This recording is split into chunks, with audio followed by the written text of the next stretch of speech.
brothers and sisters, many happy good wishes and greetings to you all. ఈ కొత్త సంవత్సరంలో మనం ఎంతో కాలంగా ఎదురు చూస్తున్నటువంటి అదిన్నో సమీపంగా ఉంది.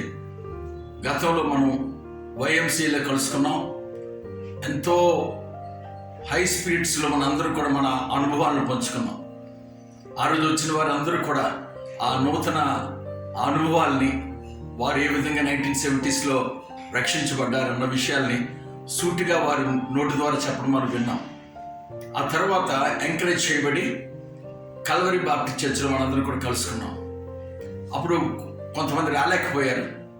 అయితే మనలో ఒకరైనటువంటి డేవిడ్ రాజు గారు పిఠాపురం నుంచి వారు మనకి ఆహ్వానాన్ని ఎక్స్టెండ్ చేశారు.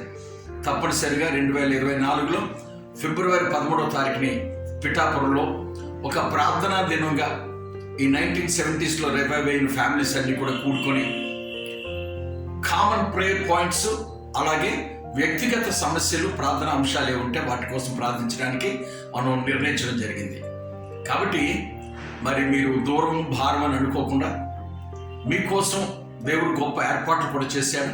ఒక బస్సు DRM ఆఫీస్ దగ్గర ఉంటుంది విశాఖపట్నంలో. అక్కడ నుంచి బయలుదేరి తీసుకెళ్ళడం, తీసుకురావడం కూడా జరుగుతుంది.